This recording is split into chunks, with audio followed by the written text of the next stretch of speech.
and gentlemen, thank you for attending the Committee on Local Governments organizational meeting. This meeting is hereby called to order. We would like to acknowledge the presence of Senator Robin Hood Padilla. Thank you, sir, for joining us this morning. We will await also the arrival of other senators, and they will be acknowledged accordingly as they come. Probably they got caught up in traffic. Medyo ano na ngayon ang traffic, no? There's a slight build up everywhere. So for purposes of administration, let me make it a record that other members of the committee are as follows. Senator Ronald Bato de la Rosa as Vice Chairperson. And as members, we have Senator Sani Angara, Senator Jingo Estrada, Senator Sherwin Gatchalian, Senator Christopher Lawrence Go, Senator Amy Marcos, Senator Robin Hood Padilla, Senator Ramon Bong Revilla Jr., Senator Francis Tol Tolentino, Senator Raffy Tulfo, Senator Cynthia Villar, Senator Risa Ontiveros. And our ex-officio members are as follows: Senator Loren Legarda, Senator Joel Villanueva, and Senator Aquilino Coco Pimentel. We will just declare the quorum later as the other senators will come. To maintain a smooth and orderly conduct of today's meeting, the AGs shall be given 10 minutes each for their presentation, and questions from the senators shall be limited to 2 minutes. I move that the Committee on Local Government adopts and subscribes to the pertinent provisions of the rules of the Senate and rules of procedures governing inquiries in aid of legislation. Since there are no objections, the motion is carried. Thank you, Senator Robin. Now, when we call on Attorney J.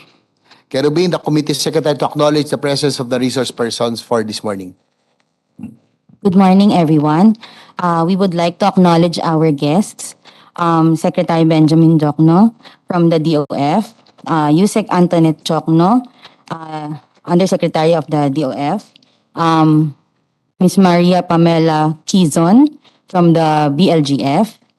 Also from the DILG, we have Yusek Marlo Iringan, Yusek Attorney Juan Victor Llamas, and from the DBM po, we have online Sir Mark James Evangelista and Attorney Carlos M. Borja. We also have from the COMELEC, online is Chairman George Garcia, and present today is Mr. Bartolome Sino Cruz Jr., Director Maria Norina Casingal, Director John Rex Laudianco. From the MMDA, we have Attorney Crisanto Saruca. Thanks, sir. We also have online from LPP, Miss Angelica Sanchez. From the PCL, we have here present Attorney Oliver Owen Garcia, Attorney Raul Coro, and Honorable Robin Feliciano. From the LNB, we have Director Luvki Avila Fanlo. So far, sir, that's all. Thank you. Thank you for coming on this morning's organizational meeting. I'll just give my opening statement, then we can already start the presentations right after. To the members of this committee and our resource persons, allow me first to deliver my opening statement for this hearing. It is with great pleasure to speak and meet you this morning for the first organizational meeting and briefing of the Committee on Local Government. Sinimulan ko po ang aking pagiging public servant bilang punong bayan nang ako'y nahalal bilang punong bayan ng munisipyo ng San Juan. Naging malaking parte po ang aking paninilbihan upang matutunan ko ang kahalagahan ng isang bayan na may kakayahang tumugon sa pangangailangan ng kaniyang mga nasasakupan. Tunay pong pribileyo na ako'y nagsimula sa isang maliit na bayan. Ngunit nung ako'y aking iniwan ay umayos ang kalagayan. From a mere 300 million peso revenue in 2001. San Juan's revenue reached about 1.2 billion when I stepped down as mayor on my last term in 2010. Ngayon po, nasa almost 3 billion na po ang income ng San Juan. Because of this significant growth, San Juan was converted to a highly urbanized city in 2007. Likewise, it was adjudged as the best fiscally managed LGU in 2007 and has the lowest poverty incidence around that time as well.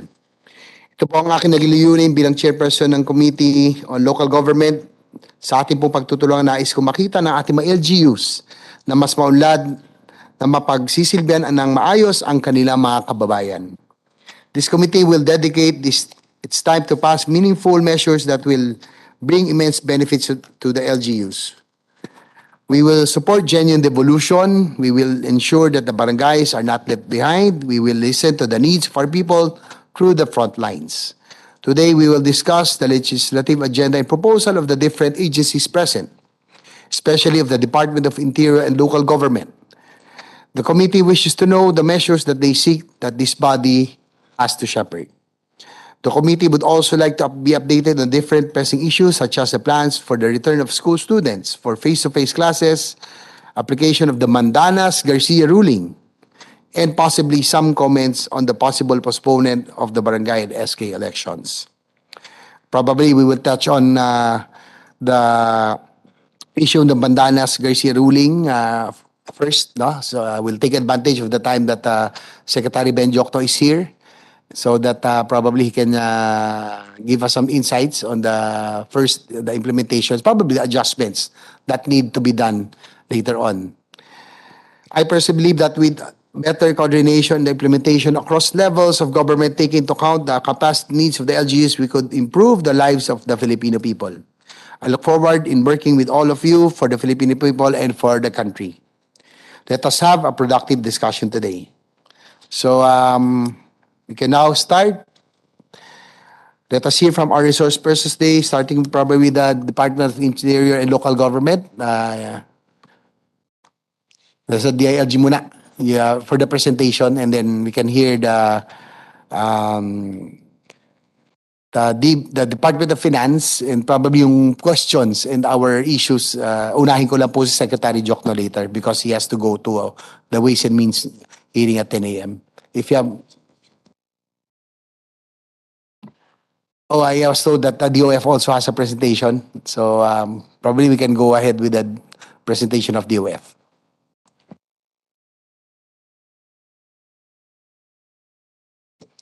Thank you very much, Committee on Local Government Chairperson J.V. Ejercito and Senator Robin Hood Padilla. Good morning. On behalf of the Department of Finance, I would like to express our sincerest gratitude to the Senate for passing during the 18th Congress much-needed tax reforms and economic liberalization measures. When the COVID-19 pandemic struck and stalled our economic growth, these laws were a critical factor in maintaining fiscal sustainability.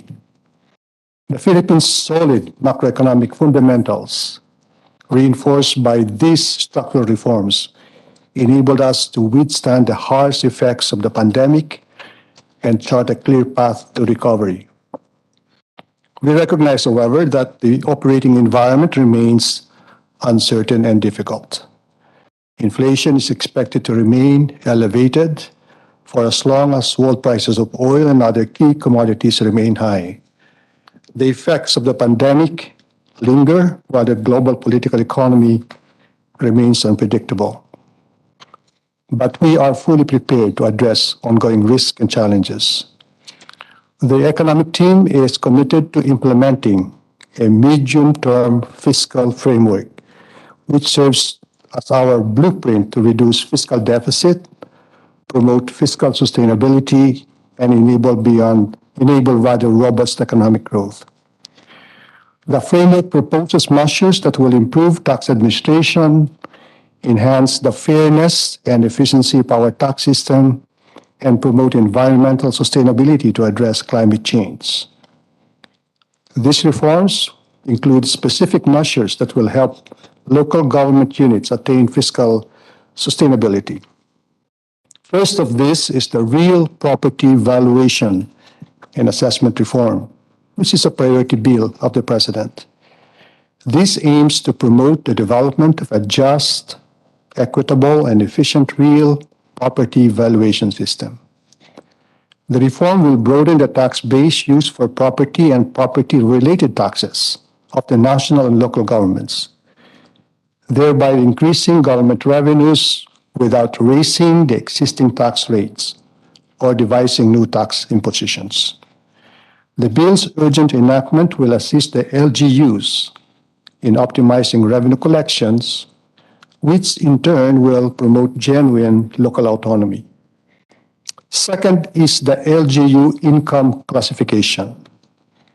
This seeks to institutionalize the income classification of LGUs by increasing the thresholds for the income classification of all provinces, cities, and municipalities. This bill will authorize the Secretary of Finance to set the income ranges and undertake the regular income reclassification of all provinces, cities, and municipalities once every 3 years, starting within 6 months from the effectivity of the bill. Third is the Lgu Property Insurance. This proposes to widen the scope of the insurance coverage to include other events in order to protect the government against significant losses of scarce resources. And finally, we will push for the passage of the bills amending the Local Government Code of 1991 on local finance. These amendments include simplifying the rate structure of local business tax, revisiting the CITOS provision, and assigning more revenue productive taxes to LGUs, and providing a mechanism for administrative recourse in case of dispute related to LGU taxing power, among others. The Bureau of Local Government Finance, through its OIC Executive Director Maria Pamela Quizon, will discuss the salient features of these legislative priorities later on. And we look forward, Mr. Chairman, to partnering with the committee and its honorable members to help push forward measures that will boost our LGU's revenue generation capacities for them to be truly fiscally resilient and sustainable. Thank you very much. Thank you, Sec Ben, Secretary Ben Diokno. Be rest assured that we will be looking to this and we'll be filing all of these measures that will that is intended to improve the efficiency on the operations, especially in the fiscal side of the operations of the local government unit. What I really wanted, I really was happy to hear was that you intended to improve on the real property valuation assessments, without raising taxes, but improving the tax efficiency of the LGUs, probably to tax mapping and computerization and etc. That's a very welcome. It's a very welcome development. Be rest assured of our support. Thank you, Sec Ben Diokno. Next, the LG. If you have a presentation. Yusek Marlo Iringan. Yes. Yes, sir. Magandang umaga po. The Senate Committee Chair on Local Government, Senator J.V. Ejercito, sir. Senator Robin Hood Padilla. The other members of the committee, ladies and gentlemen, good morning. It is my pleasure to share with you our department's priority for the next 6 years under President Marcos' administration. Fulfilling our commitment to be the nation's matino, mahusay at masahang kagawaran, the DILG sets its sight in fulfilling our mandate while meeting the challenges of this new era in our nation's history as we recover from the pandemic and strive to empower our local government units towards genuine peace and development. But before we proceed to the enumeration of our proposed legislative agenda, Mr. Chair, may I briefly present the trust and priorities of Secretary Benjamin Abalos Jr. for the next 6 years. With our various challenges in mind, we have taken the President's call to come together at the heart of our priorities for the next 6 years. As one DILG family, we seek to unite our efforts to advance and strengthen local governance, peace and order, and public safety in every community. While the shift in governance landscape, such as the increase in fiscal resources for local governments and emerging needs on the ground, require swift and innovative solutions, the DILG will seek to unleash the maximum potential of good local governance by raising the capacity for local governments for accountable, effective, and responsive governance through our own efforts and by harnessing the support of national government agencies and the private sector. Intensifying our capacity building interventions on strategic areas of governance, including but not limited to restarting tourism and advancing local economic development, and pursuing legislative efforts to further enable local governance and autonomy driven by the emerging trends and threats affecting every community. The magnitude of today's challenges requires strong, dynamic, and holistic solutions, binding everyone to fully realize our aspirations. Thus, we will continue to nourish the bonds of national and local governments to achieve this.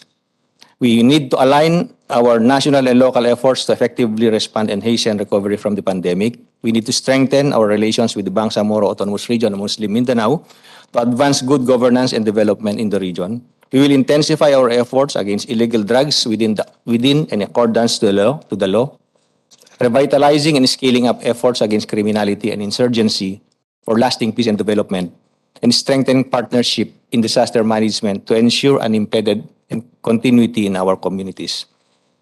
With rapid change in technology ushered by the Fourth Industrial Revolution, we will utilize this technology to innovate processes and systems through technology in governance, law enforcement, and public safety. Some of these innovations would include infusing technology for law enforcement and governance towards safer communities and advancing digitalization efforts to improve frontline services to become efficient, client, and business-friendly and corrupt-free. To ensure that we are able to deliver our priorities and keep in pace with the new normal, we also need to enhance or strengthen the department. We need to improve facilities and hasten procurement of equipage in DILG's police, fire and jail facilities, and other necessary resources and tools required to carry out our commitment. We will also be fast-tracking the hiring of capable personnel to augment personnel gaps and continuing upskilling of their capacities. At the same time, we will be enforcing accountability within the department against corruption, illegal activities, and abuse of power. United in our resolve as one DILG family, we will work hand in hand across the country to build peaceful, progressive, and resilient communities where Filipino will live happily. The following, ladies and gentlemen, is the enumeration of the proposed legislative measures from the DILG. But before that, to give some context, local government income includes both locally sourced revenues and external sources. This is provided in the Local Government Code of 1991. Revenues from local sources are divided into two main categories: tax revenues, including real property and business taxes, and non-tax revenues such as regulatory fees, user charges, receipts from economic enterprise, and tolls. External sources of local governments include share from the Internal Revenue Allotment, now the National Tax Allocation, share from the National Wealth, share from tobacco excise tax, loans and proceeds, and borrowings. Figure 1 would show the distribution of local and external sources of LGU income for all provinces, cities, and municipalities. It is to be noted, Mr. Chair, that despite the increased revenue-raising authority given to LGUs by the Local Government Code, locally sourced revenue generation continue to show signs of stagnation, if not deterioration. Except, of course, in highly urbanized cities like the city of San Juan, as mentioned a while ago by the Honorable Chair. The largest income source of LGUs is external, averaging 68.5% from 2009 to 2016, with the ERA being the biggest contributor. This trend of the large share of national government transfers to LGUs was also observed in the previous decade, with an average of 66% from 1992 to 2003. In addition, pre-LGC period of 1985 to 1991 had LGUs averaging 51% on national government transfers. In 2019, the Supreme Court ruling on the Mandanas-Garcia petition clarified the basis for the computation of just share of local government units to include collection of all national taxes except those accruing to special purpose funds and special allotments for the utilization and development of the national wealth. The Supreme Court ruling is a welcome development for LGUs as this significantly increased the total shares of LGUs from the national taxes, now called the National Tax Allocation. Starting 2022, the increase is 37.89% from that of the fiscal year 2021 allocation. However, given the decrease in revenue collections of the national government in fiscal year 2020 in view of the impact of the COVID-19 pandemic, the projected total share of LGUs from the national taxes for fiscal year 2023 will significantly decrease to an estimated 138 billion or equivalent to 14.4%. At the national level, there will be, of course, a decrease in the national government's fund as resources will be downloaded to LGUs. Hence, there is a need for the national government to reposition its resources, its priorities, and its responsibilities. Section 17 of the Local Government Code devolved the basic services and facilities to local government units. However, between 1992 and as of this time, there are still many national government agencies which continue to provide support these LGUs through the implementation of services and facilities which are already provided in Section 17. The substantial increase in LGU resources empowers them to provide more basic services and facilities for their constituents, provide opportunities for improving the delivery of services, aid them in effectively discharging of their duties and functions under Section 17. Also, to mitigate the fiscal impacts of the Supreme Court ruling, Executive Order 138 was issued by former President Rodrigo Roa Duterte in 2021, mandating the full devolution of certain functions of executive branch to local government units. The devolution of the National Government Agency PPAs, in line with the devolved functions, services, and facilities of LGUs, will allow the national government to assume a more strategic and steering functions to address persistent national development issues. For fiscal sustainability, the devolved functions and services should no longer be performed by the national government to empower LGUs to fully assume these devolved functions. This slide shows the study conducted by the World Bank in 2021, which shows that an increase in the local government budget following the Mandanas-Garcia ruling, will likely result to lower budget execution rates unless capacity concerns are addressed. As infrastructure projects tend to involve complex procurements and implementation capacity constraints, budget execution rates are expected to deteriorate if local governments continue to allocate more budget increases to capital outlays. The World Bank expressed concerns about the capacity of LGUs to spend their expanded budgets following the implementation of the Supreme Court ruling. It is also said that funds left unspent by LGUs could increase up to 155 billion next year, or equivalent to 0.7% of the gross domestic product. Significant expansion of LGU budgets in 2022 may result in greater underspending because it is to be noted that in 2019, there is underspending of local government units. Moreover, poor budget usage may be due to limited implementation capacity, weak planning, underdeveloped competencies in public financial management, shortage of human resource, and process bottlenecks, such as in procurement. So, the members of the committee, these are things that we are looking into in order to improve the capacity of our local government units. May we now present our proposed amendments in order to further empower our local government units, enhance their capacities and competencies to deliver better services to their constituents. We have actually 11 proposals, Mr. Chair. The first one is already filed before the previous Senate. Senate Bill 844, an act to enhance inter-LGU cooperation by amending certain provisions of Book 1 of the Republic Act 7160, otherwise known as the Local Government Code of 1991. And this bill proposes to establish a regulatory framework that includes requirements for the creation, registration, and monitoring of interlocal alliances. Senate Bill number 840, an act providing for business-friendly tax remedies in local government units by amending certain provisions in Book 2 of Republic Act 7160, which provides for the institutionalization of legal measures and observance of procedures of due process in the exercise of legal remedies afforded to taxpayers. Senate Bill 842, an act to reduce the cost of doing business in local government units by amending certain provisions in Book 2 of Republic Act 7160, which mandates, and this act would mandate the oversight national government agencies to provide guidance in the setting of fees and charges. Senate Bill number 839, an act to enhance the taxing powers of local government units by amending certain provisions of Book 2 of Republic Act 7160.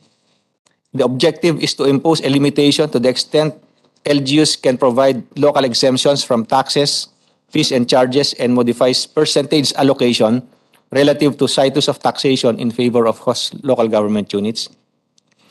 Senate Bill 841, an act rationalizing credit financing for local government units by amending certain provisions of Book 2 of Republic Act 7160. This act proposes to remove the preference for government financial institutions as LGU depository banks. Also, Senate Bill number 843, an act to simplify local taxes to enhance the tax compliance in local government units by amending certain provisions of Book 2 of Republic Act 7160. It provides for the simplification of local taxes by replacing the graduated rate schedule with a single flat rate that cities and municipalities can levy. Senate Bill 819, an act to enhance the use of national wealth for local development by amending certain provisions of Book 2 of Republic Act 7160. This legislative proposal removes the restriction on the use of proceeds from the development and the utilization of energy sources to allow LGUs to apply funds to other critical programs, projects, and activities identified in their investment programs. Senate Bill number 838, an act to enhance public financial management in local government units by amending certain provisions of Republic Act 7160, strengthening the alignment of local plans and investment programs across different levels of governance. Senate Bill 846, an act to rationalize the functional assignments of local government units by amending certain provisions of Republic Act 7160.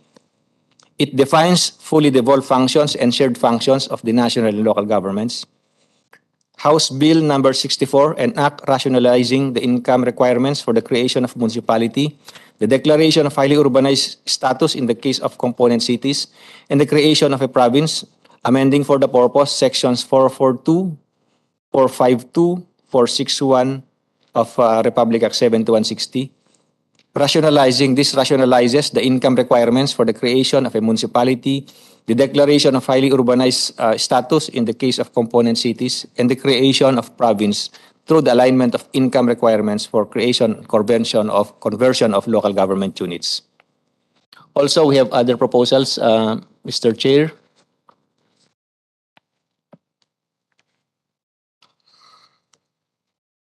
Real Property Valuation Reform Act, as proposed by the Department of Finance, the LGU's National Tax Allocation Augmentation Bill, making the positions of BPLOs, cooperative officers, mandatory in the municipality, city, and provincial levels, which provides for a mandatory appointment of BPLO and cooperative officers in provinces, cities, and municipalities. LGU Income Classification Bill, as mentioned by the good Secretary of Finance a while ago. The People Empowerment Act, which seeks to institutionalize the participation of people's organizations, non-government organizations, and the private sector in policy and decision-making processes in the respective local government units. House Bill number 67, an act providing for the Magna Carta of Barangay Health Workers, which aims to provide free education and training program for BHWs, in addition to their entitlement to additional compensation. Senate Bill number 374, bills proposing the National Land Use and Management Policy, which aims to institutionalize the proper utilization and management of land resources in order to meet the present and future needs of our people, especially the poor and the vulnerable, which include, among others, the need for healthy environment, sustainable agricultural production and food security, decent and affordable housing, jobs, and industry. And Senate Bill number 388, the Magna Carta for Barangay Officials Acts, and Senate Bill number 163, the Barangay Official Salary Standardization Act. And the last but not the least, Mr. Chair, propose measures for providing for the institutionalization of the conditional matching grant to provinces for local roads and bridge repair, rehabilitation, and improvement. So, Mr. Chair, those are the priority legislative proposals from the Department of the Interior and Local Government. Thank you, Mr. Chair. Okay, thank you, Yusek Marlo Iringan. We have one more presentation from the DOF BLGF.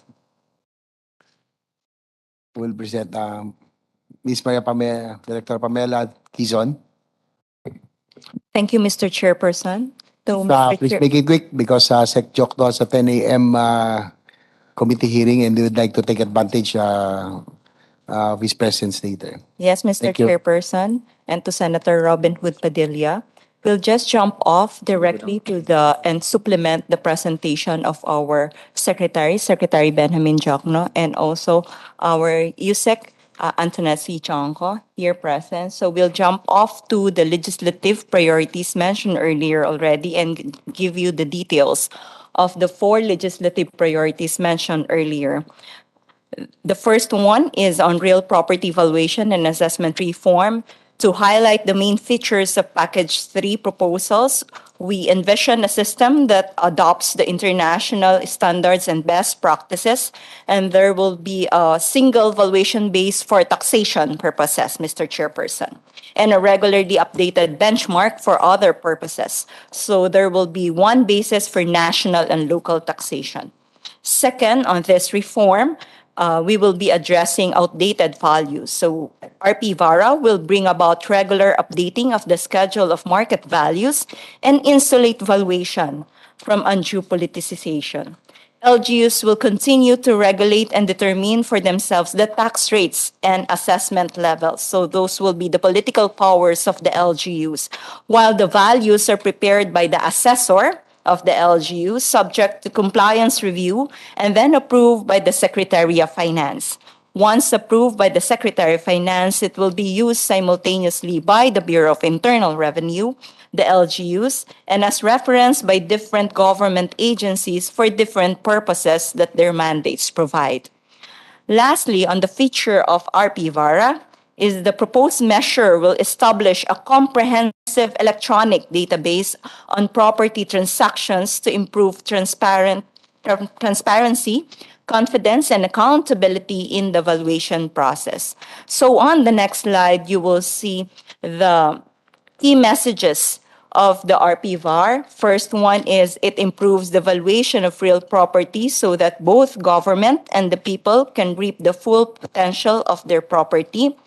Rp Var will also help accelerate the completion of infrastructure projects through the use of a common valuation standard. And lastly, the updated property values can help local governments increase their income potential to improve public services. That will be the first priority bill we are proposing for the Committee on Local Government.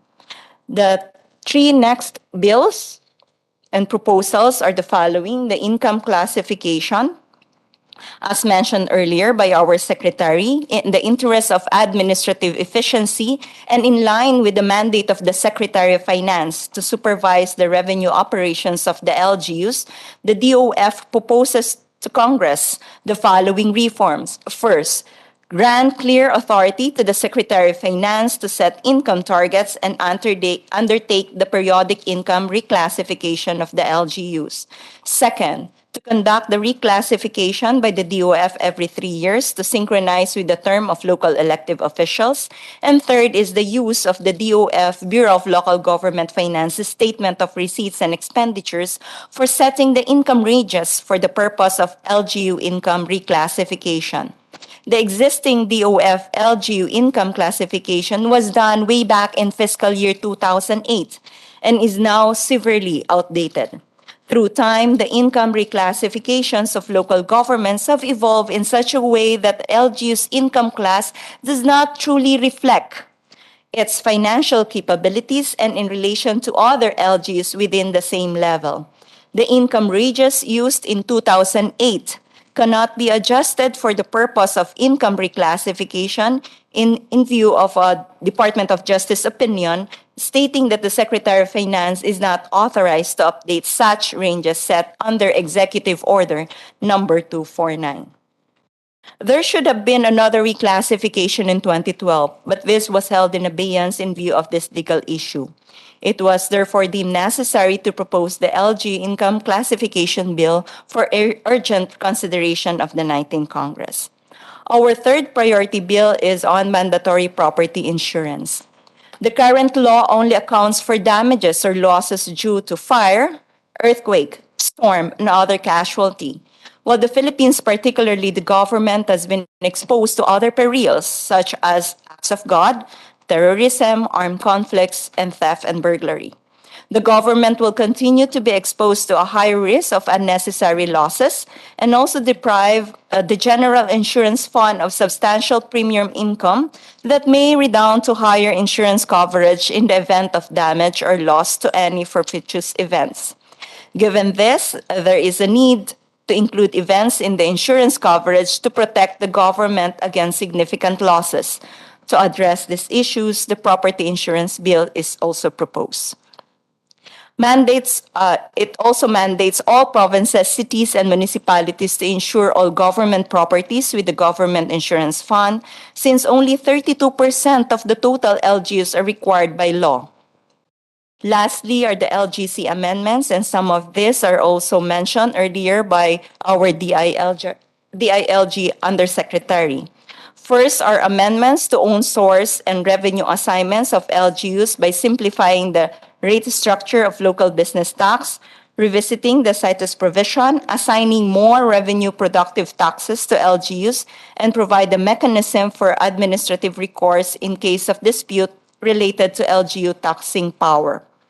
Next is the amendment of expenditure assignments, such as expanding the purpose and application of the Special Education Fund in the LGUs to allow for the use of SEF as a fund source for compensation to teaching and non-teaching personnel and for capacity building activities for teaching personnel and others. Mr. Chairperson, those are the proposed legislative priorities for the Bureau of Local Government Finance. Thank you, Ma'am Pamela Quizon, for that very nice presentation. Actually, I really agree with those proposed legislations, no, from the DOF. No, I, for one, in my experience as a former chief executive, lalo na po sa reform for real property valuation assessment, that will really greatly help each LGU increase their income. Naging ano kasi nun, dati kasi index cards pa eh.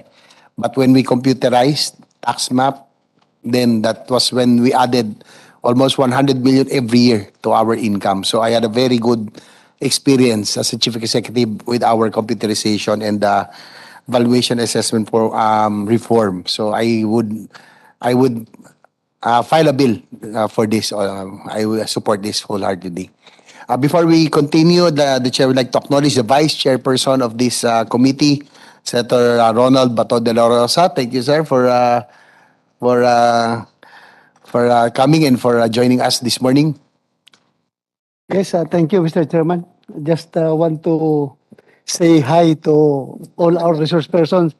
Good morning po sa inyong lahat. Hi po. Hello. Good morning. Thank you po.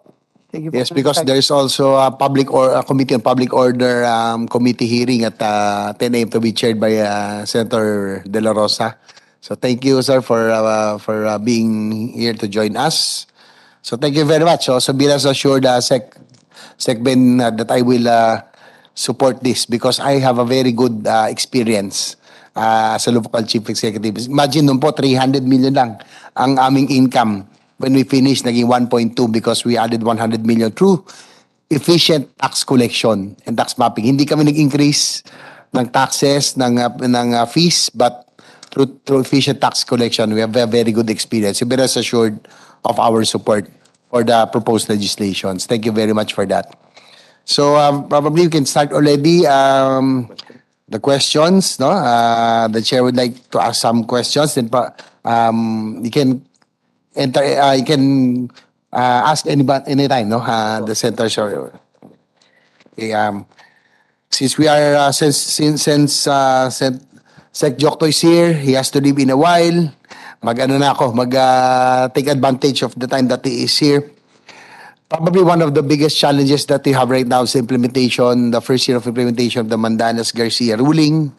Well, it directly increases the resources for local government units as a result of a larger base of computation of the Internal Revenue Allotment, or now known as the National Tax Allotment, or NTA. But the question is, can the agencies concerned give the committee an overview of the status and the issues as well as the challenges? I know that this will be a big challenge, no, to most LGUs kasi nga baka they're not yet capacitated to receive such a big amount. So probably if we can hear, especially with respect to the preparation of the devolution, yung transition to the devolution plans. So probably you can hear from Secretary Bendiocno what he perceives are the challenges that we will be coming up with as we implement the Mandanas-Garcia ruling. Thank you, Mr. Chairman. Indeed, the Mandanas-Garcia ruling poses a lot of challenges, both to the national government and to the local governments. On the part of the national government, we must recognize that as a result of the pandemic, public debt has actually increased. And it is the national government who pays the public debt rather than the local governments. From 39.6% before the crisis as a percent of GDP, our public debt now is in the neighborhood of around 63%.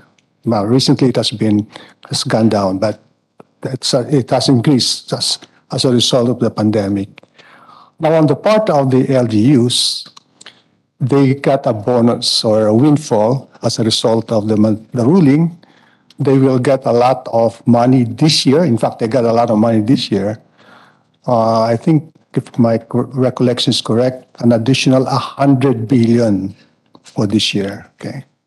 However, they will face some problem next year because the formula is based on the collection 3 years ago, which means because of the pandemic again, collections was down 3 years ago, right? So that is a problem. So I can assure you that the president is on top of this issue, having been a local executive himself. And so we constantly meet Secretary Benhar Abalos, Secretary Pangandaman, and myself. And we're leaning towards maybe providing a transition period. And then also we are leaning towards revising Executive Order 128 so that we will follow strictly the spirit of the Local Government Code of 1991 so that we don't assign to LGUs responsibilities that were not originally assigned as a result of the Local Government Code of 1991. For example, research and development, that should not be assigned to LGUs, right? Maybe for some cities they can afford it, but for a great majority of LGUs, they cannot afford R&D. Also, education. Education is not assigned to LGUs under the under the Local Government Code. So why assign them some responsibilities on that?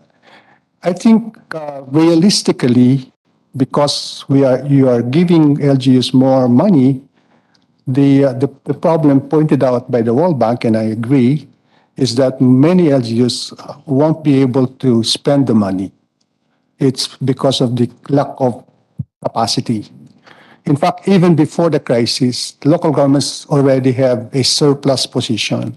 They usually have a large surplus because they're not able to spend their money. Now you give them another 100 billion, what more? So I think we should focus on capacity building and also on maybe help them in digitalization so that they can maybe spend more money. That's what I can say at the moment, Mr. Chairman. Thank you, Sec Ben. From the DILG, ano pong tingin nyo? What are the biggest challenges as we implement the Mandanas Garcia ruling? I for one, I come from the LGU before, but I know for a fact na medyo talagang maraming hamon. It will not be easy. So ano po ang initial ng DILG? Yes, before we continue, Sec Ben, Jokto, thank you very much for gracing us with your presence. Yusek Tiok, no? Chongko. Ano yun? Nagkamali. Yes, thank you for your presence. Ano yan?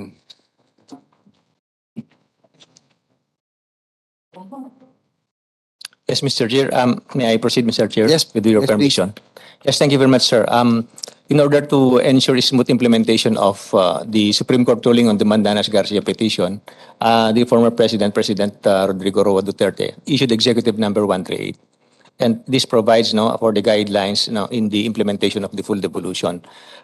Executive Order 138 provides for the crafting of the National Government Agency Devolution Transition Plan and the Local Government Unit Devolution Transition Plan in order to serve as a roadmap to ensure smooth transition to full devolution. But as mentioned as you mentioned a while ago, Mr. Chair, LGUs are not created equal. There will be LGUs which can easily breeze through the full devolution, like highly urbanized cities and higher income class LGUs, while those belonging to lower income class LGUs and LGUs where poverty incidence is high would have difficulty implementing the full devolution. That is the reason why we require them to come up with their LGU devolution transition plan to determine what are the challenges now that they face, to look into their capacity development needs, to look into the organizational structure and staffing pattern that they need to have in their LGU in order to satisfactorily deliver the basic services to their constituents. In the devolution transition plan of the LGU, where we need to be able to determine what are the specific capacity development interventions that should be delivered by national government agencies so that they can be properly given the technical and administrative support that they need. Also, national government agencies should have a clear listing of the functions and services that will have to be unfunded by them, which will have to be implemented by the local government units. So we are doing this, Mr. Chair, so that our interventions will be more focused and will be more specific to certain local government units. Also, as a way of assisting our LGUs, we came up with the LGU segmentation scheme, determining the capacity and performance of our local government units so that we can focus resources on LGUs that need more our intervention and assistance. So right now, Mr. Chair, we are in the process of doing the analytics of LGU devolution transition plan to determine or identify these specific LGUs. Thank you, Mr. Chair.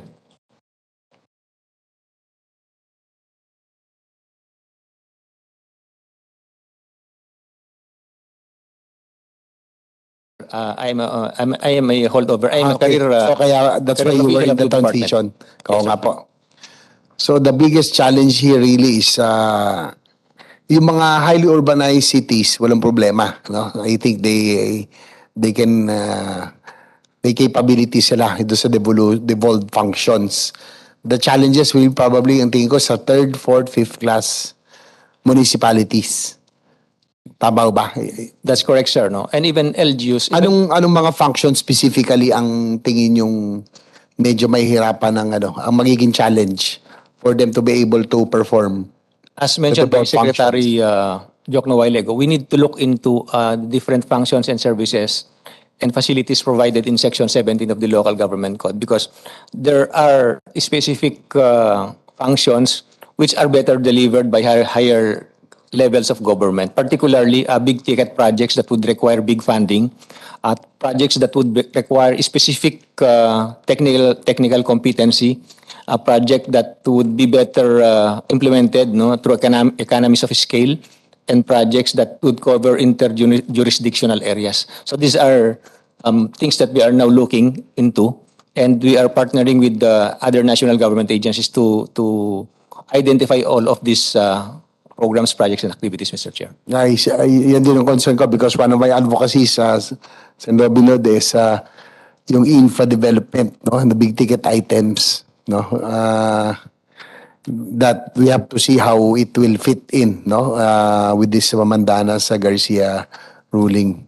Medyo challenge talaga, but that's why we have to hear the different positions. That's why we called on the LGUs as well, the provinces, yung mga Lgu provinces, on how we will be able to do all of this. So, Yusek Marlo, thank you very much for your insights. Thank you, sir. Before we continue, the chair would like to ask the DBM for their position regarding the Mandanas Garcia ruling, represented online by Mark James Evangelista. Please proceed.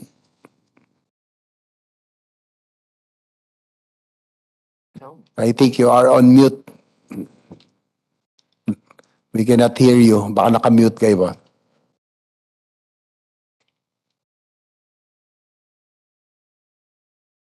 Sir, can you hear me po? Yes, okay. Now we can hear you. Yes, sir. Good morning po ulit sa lahat po ng Honorable Senators, Senator Robin Padilla, Senator Bato, and to all members of the panel this morning. So regarding po the Mandanas Garcia ruling, to complement po the statement of USEC po from the DILG, we would like to mention that last July 7, 2022, we have released po local budget circular number 146, releasing 1.25 billion po for the Growth Equity Fund. So nandun din po sa local budget circular po namin yung breakdown po ng 146 LGU beneficiaries po. Also po, this is also to further complement po the statement of our former secretary and now DOF Secretary Benjamin Diokno, that of course po there would be problems po arising. Syempre po, naninibago pa rin po yung karamihan sa mga LGUs natin, especially yung mga maliliit pong LGUs on this transition. However, it is noted po that there is really an increase po pagdating po sa mga NTA releases po nila. And finally po, sir, we'd also like to mention po that as the Secretariat po ng Devolution Transition Committee po, the Devolution Transition Plans po were already submitted po to the DBM. And as of this writing, as maybe mentioned po na approved na po last April yung sa POPCOM and the DOH, Department of Health, last March. Some of the agencies po we are still reviewing, and we are on ongoing in-depth evaluation of their submission of their DTPs, and some have not yet submitted po their DTP proposals to the DBM Secretariat. This is as of today po, sir. Thank you very much po, Mr. Chair. Thank you. Thank you for that. But we'd like to recognize Director Judith Quiazon of TBM. Also.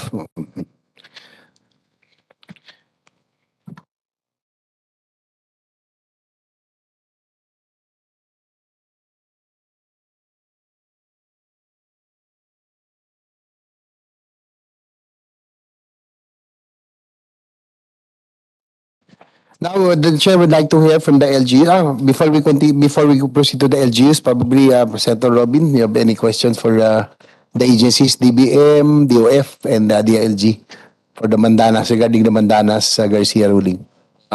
Una po, maraming salamat po, Chairman. Una, gusto ko lamang pong linawin, napakaganda po nung sinabi ng ating kalihim ng finance. Nung binanggit niya po yung mga naipasang batas. Katulad po nung Train Act, Tax Amnesty Act, yung Series of Sin Tax Measures, yung Create Act, yung Liberalization Act, Foreign Investment Act, pati po yung Public Service Act. Lahat po ito, gusto ko lamang pong ipaalam sa lahat, lalo po sa mga kababayan natin na nanonood. Ito po ay naipasa at naigawang batas noong panahon ng Pangulong Rodrigo Roa Duterte. At ito po ay isinagawa para makatulong po sa ating ekonomiya.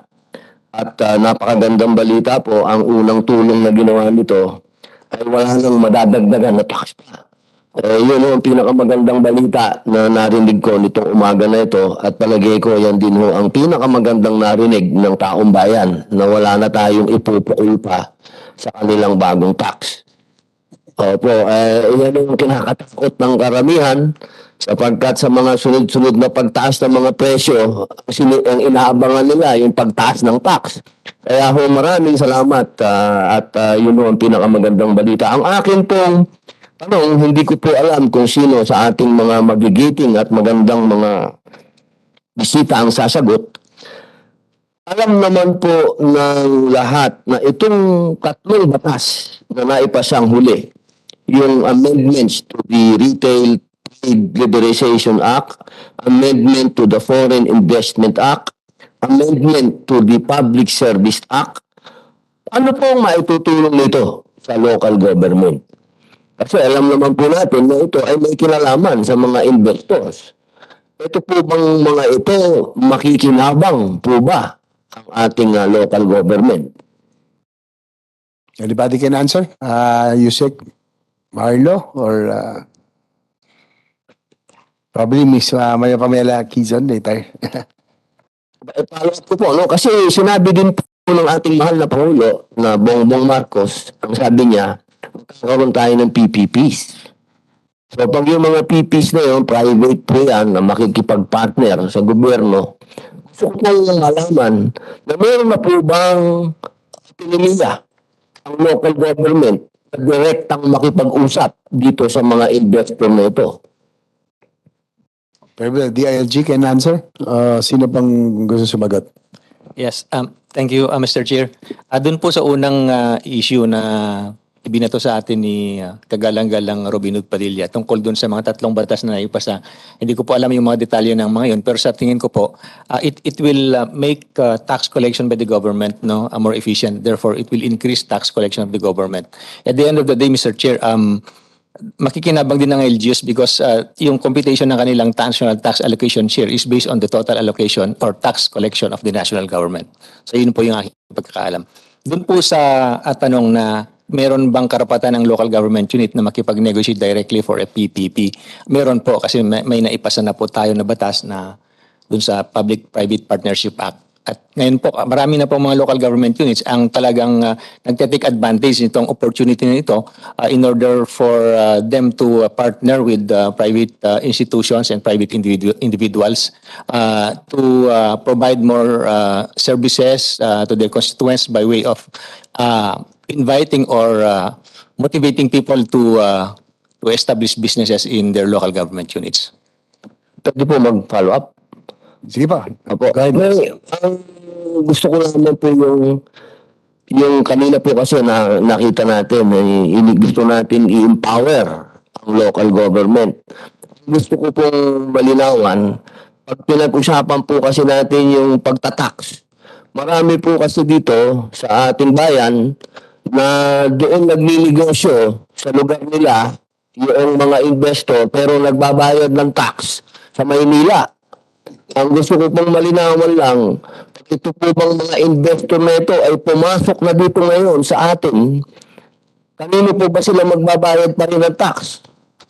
Doon pa po sa local government o doon pa rin po ba sa Maynila? Mr. Chair, sir.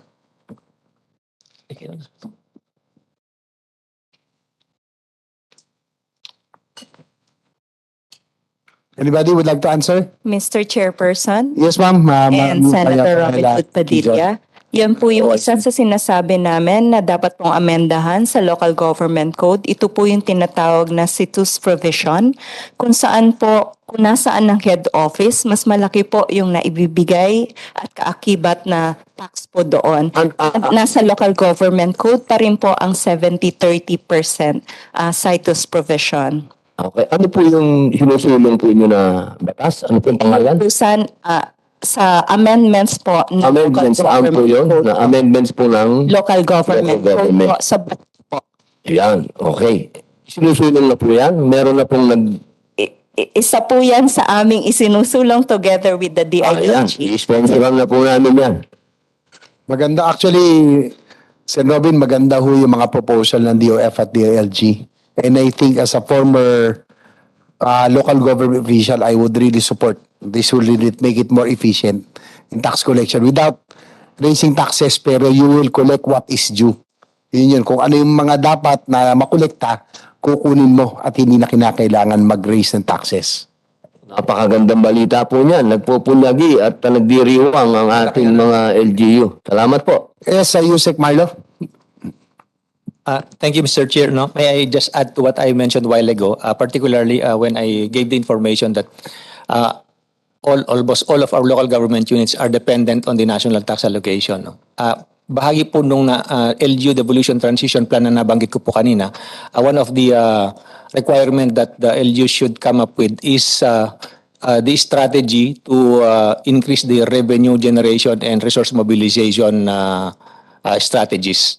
This way, LGUs would be in a better position to collect more taxes from their constituencies. No, it might not be an increase in increasing the taxes or taxes of their constituencies, but coming up with a system that would make sure that they have a complete inventory of the real property taxes in the LGU and a complete inventory of the business tax businesses, so that they can get more taxes from them. Katulad na din po ng ginawa ng San Juan, but we are pushing for the digitalization, Mr. Chair, no, not only for higher income class LGUs but also for lower income class LGUs.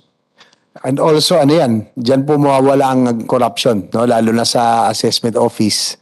Kasi mawawala dyan, Sen. Robin, mawawala dyan yung bura-bura eh. Dati kasi by index card, manual, pag may bura doon, nako, may milagro na yon.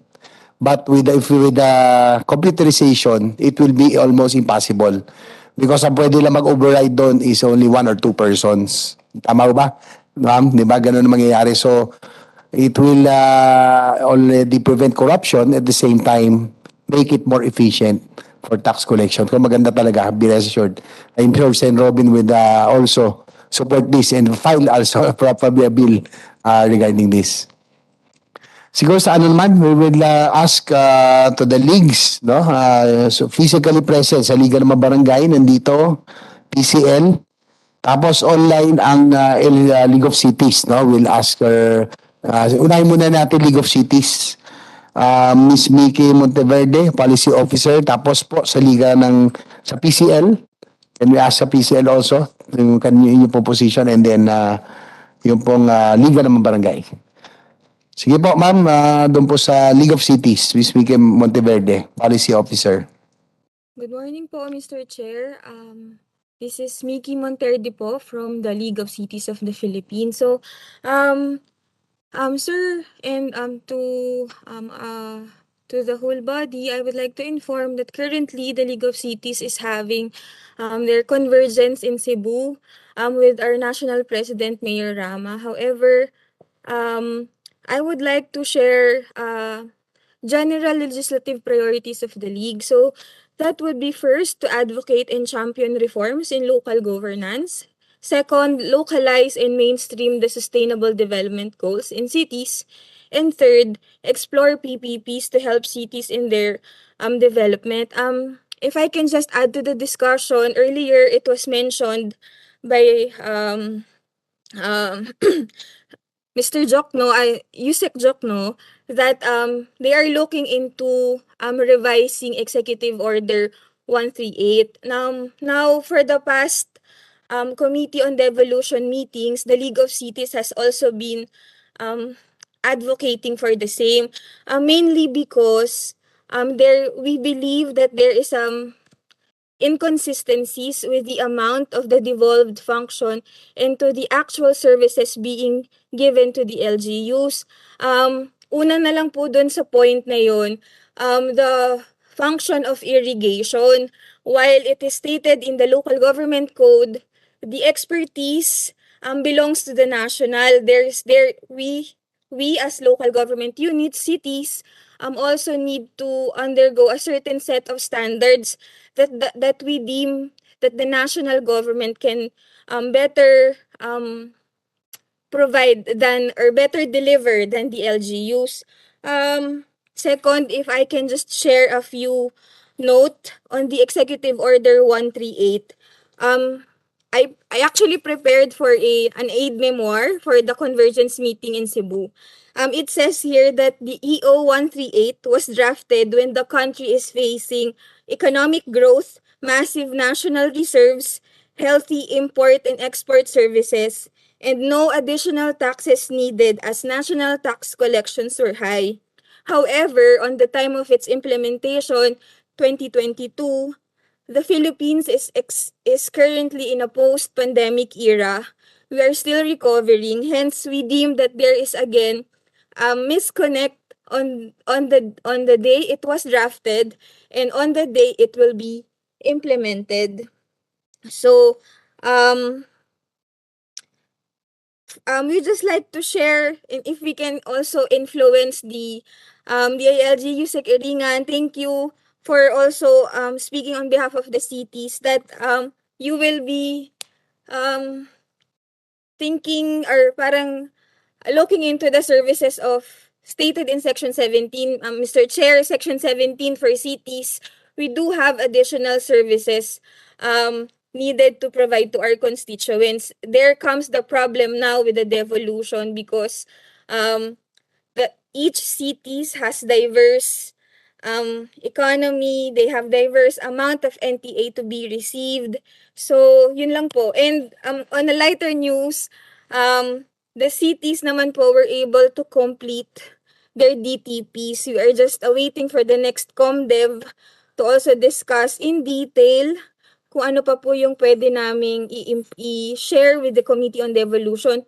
I also just like to lobby once more the inclusion of cities. On the last meeting we had earlier this year, only 7 cities were included in the Growth Equity Fund. I know this is a long stretch and that the DBM has explained their formula. But again, I would like to take this advantage to also look into our cities and maybe you can also reconsider other cities who needs the Growth Equity Fund.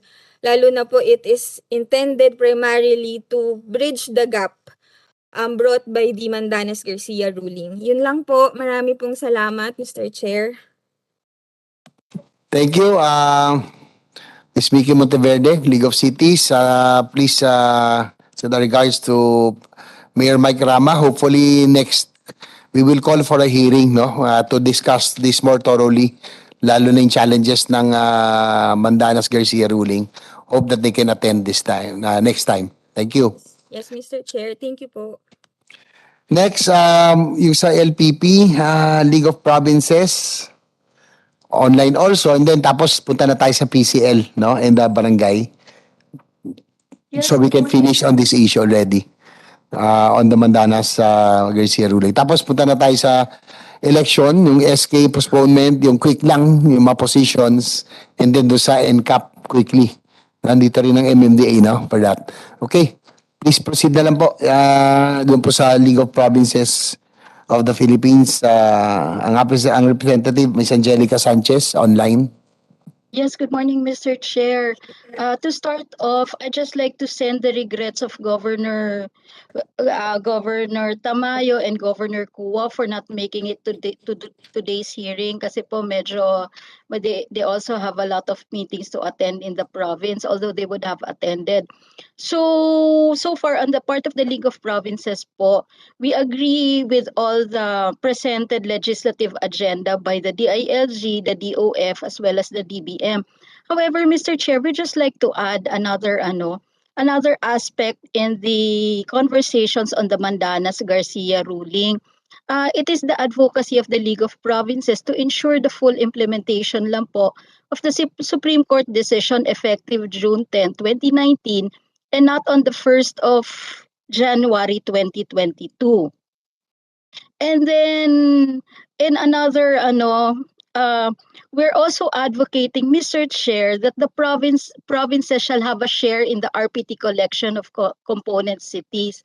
I beg the indulgence of the League of Cities of the Philippines, but I think this is one issue wherein we really want to push na kahit naman papaano may share ang provinces dun sa RPT collections ng component cities, considering that among the different LGU levels, ang provinces po have the lowest tax base. Wala po kami business tax. And then kapag ang isang municipality ay naging component city na, wala na rin kaming share sa RPT. So I think, Mr. Chair, those are, aside from the presentations of the earlier NGAs as well as for the League of Cities, yun lang naman po ang additional namin na proposals for the legislative agenda for the 19th Congress. Thank you, Mr. Chair. Thank you, Ms. Angelica Sanchez. Thank you very much for the position also of the League of Provinces of the Philippines. Okay, now we move siguro sa mga League of wala ang League of Municipalities, so we go to the PCL, sa mga Councilors League. Morning, Mr. Chair. Ni Rahul Coro. Yes, sir. I recognize. Morning, Mr. Senator, Senator J.B. Ejercito, Senator Robin Padilla, and our esteemed guests from the different agencies and sectors. Mr. Chair, I would like to manifest the Philippine Councilors League that we are full square behind the proposed amendments as proposed by Secretary of Finance, Secretary Jokno, BLGF Amendments, and of course, our Department of and Local Government. For the record, Mr. Chairman, it's been more than 3 decades, to be exact, 31 years from the enactment of the new Local Government Code of 1991. And it's high time that we revisit and propose relevant and responsive amendments to the 1991 new Local Government Code of 1991. Napakarami na po ang mga proposals. Kami po sa Philippine Councilors League, nag-submit na po kami ng mga resolutions on the proposed amendments to the Local Government Code, especially at the local level, mga sanggunians natin. And over and above the amendments, Mr. Chairman, when we're talking about the Mandanas-Garcia ruling, we would like to inform the committee that the Philippine Councilors League is a very active organization composed of more than 17,000 councilors. And in the Philippine Councilors League, we have a training division, the Legislative Academy and the PCL Advocacy Committee, and the national government agencies, DILG, please take note, can make use of our network to conduct trainings and seminars so that we can implement positively our Mandanas-Garcia ruling at the local level. We have several graduates already from the local legislative academy in partnership with our universities. Marami na po kami doctoral graduates, Mr. Chairman. Marami na kami mga masteral graduates. And what would like to happen, Mr. Chairman, is to enhance and improve the relations between the national government agencies and the local government units, especially in the implementations of programs, projects, and activities and the Mandanas ruling, Mr. Chairman. I'd like to offer our expertise, our councilors, for example, myself, Mr. Chairman, Councilor Owen Garcia here, we have more than 3 decades of experience already in the local government. So, but for example, BLGF would like to train our local government officials when it comes to the implementation of the Mandanas ruling. We can help at the PCL, Mr. Chairman, because we have a training institute, the Philippine Legislative Academy. We have the PCL Advocacy Committee. In fact, Mr. Chairman, to give you an example, we advocated for granting eligibility law for our councilors. We may no longer have to take the civil service examinations, but after serving for 3 years and you're a college graduate, you are granted a civil service eligibility. Because of that advocacy, Mr. Chairman, not only councilors benefited, including other local elected officials granted eligibility. And also the salary step increment, Mr. Chairman, with the PCL. Before, it was only the appointed officials who enjoyed salary step increment. But because of the advocacy of PCL, now elected officials are enjoying salary step increment. So with this, Mr. Chairman, we'd like to inform the committee that the PCL is an organization that has a training institute. We can coordinate with the BLG and the other national government agencies, ma'am, the Bureau of Local Government Finance, to help in the faster implementation of the Mandanas-Garcia ruling so that we can improve our local autonomy among provinces, cities, and municipalities. Councilor Owen Garcia will give some additional remarks, Mr. Chairman. Good morning again, Senator JV, Senator Robin Hood Padilla, and to all national government agencies.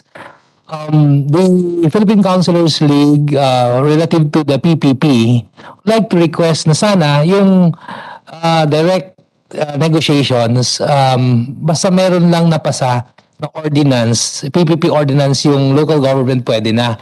Kasi ngayon, meron pang training requirement to go to the UP PPP Center before yung isang local government ay makapasa ng isang PPP ordinance. So, to fast track this, sana hindi na kasi in this age of technology, pwede namang maaral na yun dun sa, no?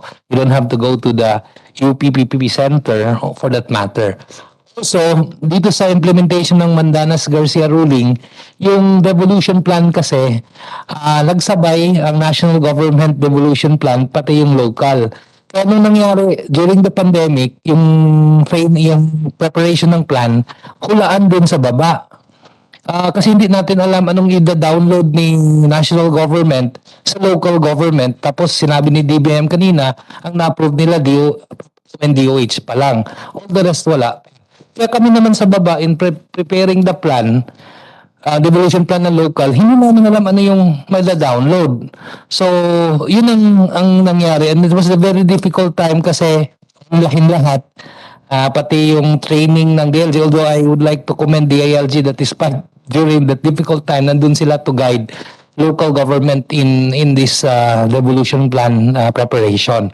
So I hope na we are now into the implementation phase with 37.8 windfall percentage no sa NTA ng mga local government. I agree na magkakaroon talaga ng spending yung hindi mauubos yung pera. Kasi may capacity issues ang local government unit.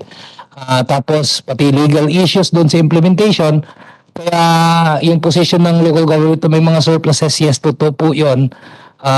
Kaya lang, by next year, we'll face the impact of the lower collection of taxes 3 years ago. Kaya may drop din nung sa NTA allocation. Kaya yung parang ipinanganak si Mandanas Garcia ruling during a turbulent time. So talagang alalayan pa rin ito until we can get through all this. So kami naman sa Philippine Councilors League, very active kami in coordinating with the DILG on this matter. In fact, Mr. Chairman, yung currently PCL is pushing for yung portability ng GSIS kasi maraming mga local government officials, not only councilors, na kailangan bumalik pag after 9 years of 3 terms kasi hindi pa rin sila mag-enjoy dun sa benefit ng GSIS dahil 15 years yung contribution. So kung pwedeng magawa ng paraan na tulad ng SSS na may portability, sinubukan namin ito during the time of President Digong. We lobbied with GSIS, but then sabi nila it needs a national legislation or amendment ng GSIS charter. So hopefully ito yung isang ina-advocate namin, hindi lang naman si councilor ang magbe-benefit nito. Lahat ng local government elected officials and even national government elected officials magbe-benefit dito.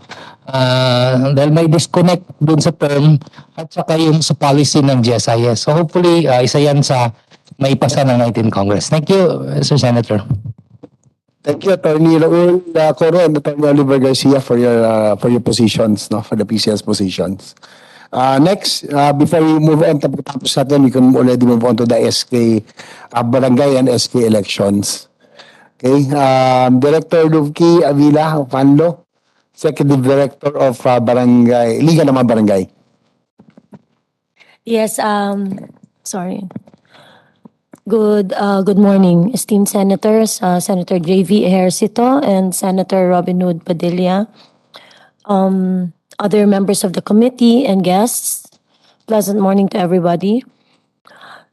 Sir, we are grateful and very consistent and happy to hear with your vision that there will be no barangay that is left behind. In the 19th Senate, we are very pleased that you have invited us to be part of your legislative agenda. Senators, the barangays are in crisis.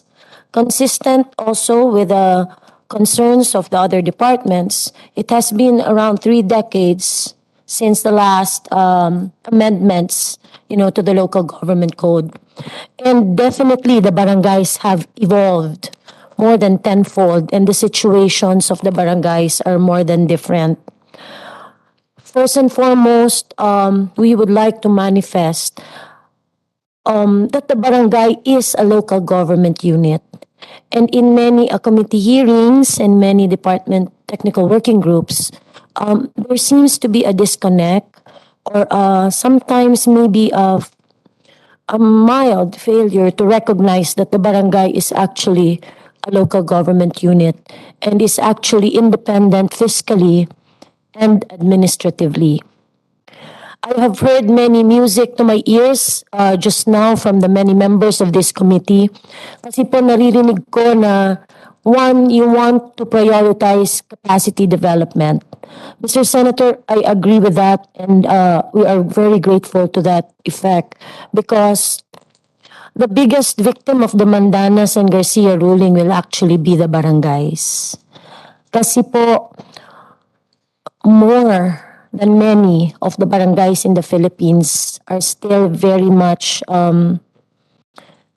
not only undercapacitated, but we really have very low revenues. Even if you say that we will have 27%, that is what the last DevCom meeting we had, 27% of an average of 3 to 5 million does not really stand a huge ground or impact to the lives of the communities that fall under the barangays.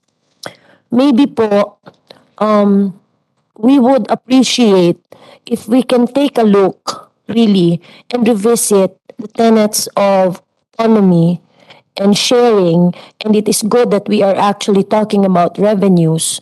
Kasi po, if we really want to spur the local autonomy, if we really want to increase or recover from the pandemic, I believe the best way is to capacitate the country's largest grassroots, which is the barangays. Dalhin po natin doon sa amin yung pera. Dalhin po natin sa amin yung capacity development. Bawasan po yung maraming compliance kasi po unique yung structure ng barangay. It needs to evolve po. Hindi siya mangyayari immediately. Mostly because it is a product of dating appointment ng ating mga purok leaders. So most of our chief executives in the barangay levels, they have not been really equipped with this kind of expertise kasi po they are field experts. Magaling sila sa komunidad nila, magaling silang mag-respond, on unique situations. So, malaking challenge for us ang development transition. It's very critical po because even without development transitions, yung mga maraming barangays, kailangan po nilang ipunin ng ilang taon yung development fund nila just to build one road. So for us to be able to capacitate the barangays and to take a really good look kung paano natin sila, talagang bibigyan ng importansya, legislation to look at it, we would greatly appreciate it. We would like to manifest, and yes, good morning, Mr. Senator Tulfo. We would like to manifest that, hindi ko na pahabain because we would like to talk in the next agenda, which is the SKM Barangay postponement, but all these reasons, and for all these reasons, it is very critical for us to lobby for the postponement of the SK and barangay elections. Kasi po, Mr. Senator, we are still reeling from the pandemic. The implementation of the... We'll go into that issue after. Yes, sir. Opo. Okay, mamaya po, we will ask you again. This point, the Chair would like to acknowledge the presence of Senator Rafi Tulfo. Thank you, sir, for joining us. We just finished yung issue on the challenges of the implementation of the Mandanas-Garcia ruling earlier. So, we will now move on the next topic, yung pong medyo medyo my meeting, barangay elections postponement. And before we continue, would like to take advantage of the presence of our chairman of the Commission Elections, Chairman George Garcia. Chairman, please, you now have the floor regarding the issue on the postponement of the barangay and SK elections. Good morning, Mr. Chair and the members of the committee. Magandang umaga po sa inyo. Ipagpaumirin niyo po na hindi ako nakadalo dyan sa ating pong pagdinig sapagkat nandito rin po kami sa House of Representatives sa parehas po na issue. Now, when it comes to the postponement of the barangay and SK election, Mr. Chair and the members of the Honorable Committee, we are of the position, the committee, the COMELEC is of the belief and the position that it is the absolute prerogative of Congress under the Constitution to postpone or even extend the term of office of our barangay and SK officials. Nakalagay po yan sa Article 10, Section 8 ng ating saligang batas. At dahil po dyan, kami po na nasa COMELEC will recognize that this is a political issue which will depend on the sound wisdom and discretion po ng ating kagalang-galang na Kongreso. So kami po sa COMELEC, we will just bow to the wish and discretion of Congress on this matter, whether to postpone by May of next year or December of next year, as the case may be. Subalit gusto ko lang pong ipahayag sa mga kagalang-galang na mga mambabatas, mga miyembro po ng ating committee, Mr. Chairman, na ang COMELEC po ay hindi hihinto sa aming preparasyon dahil hanggang sa kasalukuyan, we are bound pa ng Republic Act 11492, yung pong pagpopospone na election para po sa December 5, 2022. And therefore, tuloy-tuloy po, ginawa na po namin ang registration of voters sapagkat yung po ay kailangan na gawin natin.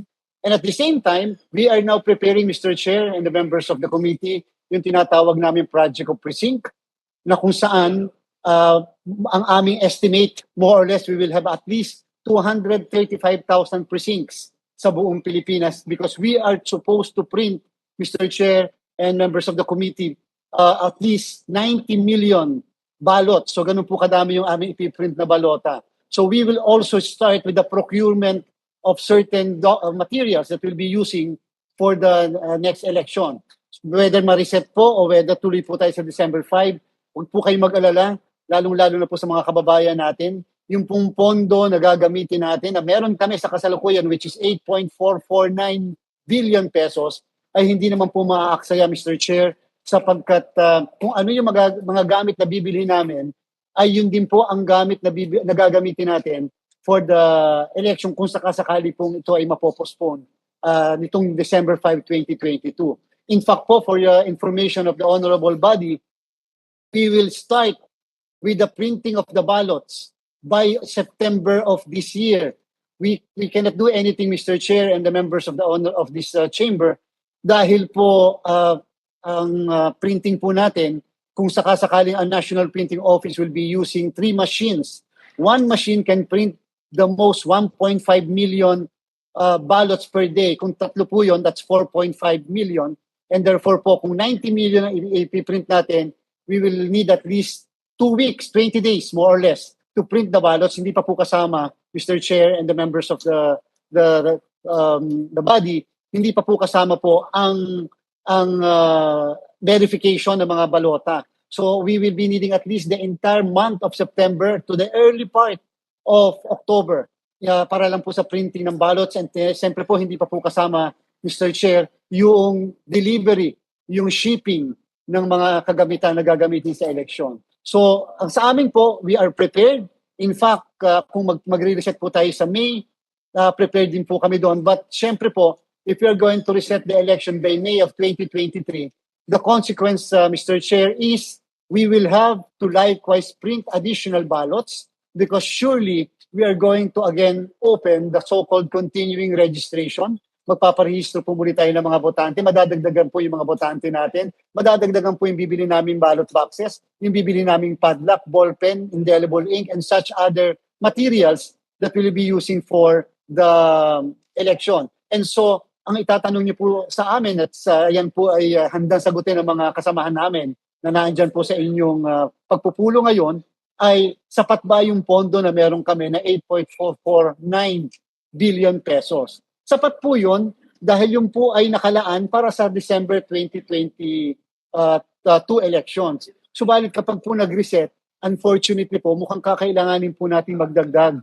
ng konting pondo sapagkat kakailanganin namin magdagdag po ng mga kagamitan na gagamitin sa eleksyon, lalo pa kung ang election po ay ma-extend hanggang December of 2023 halimbawa. So kakailanganin po namin ng dagdag na pondo at syempre po dahil nga po sa na-veto ng ating kagalang-galang na Pangulo, yung exemption po ng ating mga poll workers, lalo ng ating mga guro sa tax, ay maaaring ang isa pong solusyon namin doon ay taasan yung kanilang honoraria na kanila pong makukuha sa araw ng paglilingkod nila sa eleksyon. And because of that, hindi po kasi nakaka-factor in yun, Mr. Chair, and the members of the committee, honorable members of the committee, hindi pa po naka-factor in yung pong pagdadagdag ng konti sa allowance po ng ating mga guro. But then, Mr. Chair, and the honorable members of this committee, we will be willing to submit our computation in the event that it will be reset by May, and our computation in the event that it will be reset by December.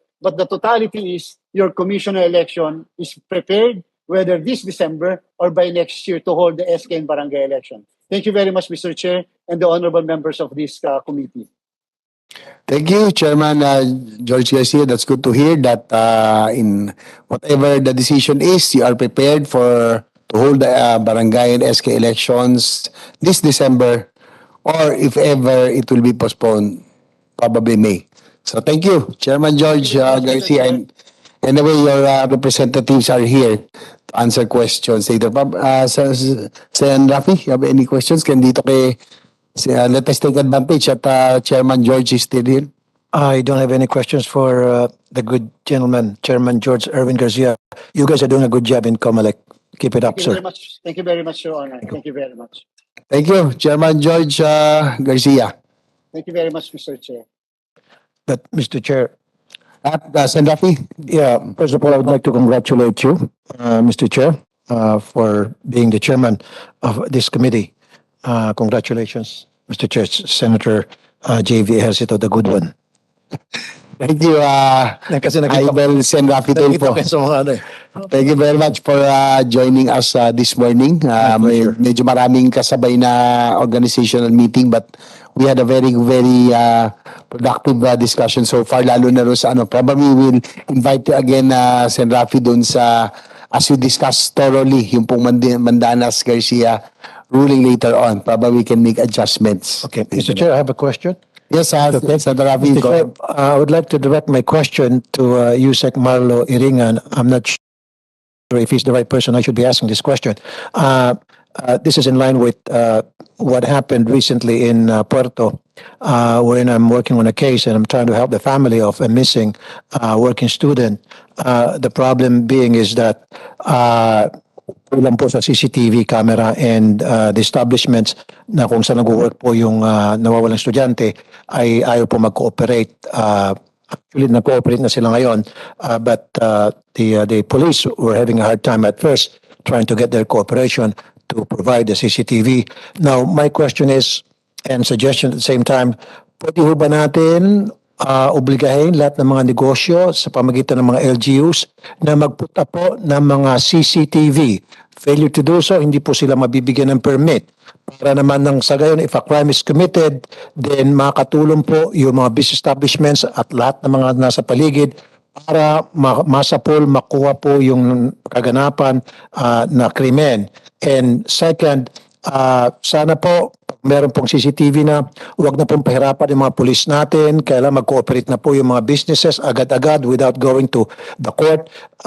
They should provide the CCTV footage that will be helpful in solving the crime. Kasi ang nangyari po, pupunta pa sa korte yung mga police. At kapag pupunta po sa korte, it will take time. Now, time is of the essence, especially kapag merong krimen na matindi, makakatakas na po yung perpetrator, makakatago na.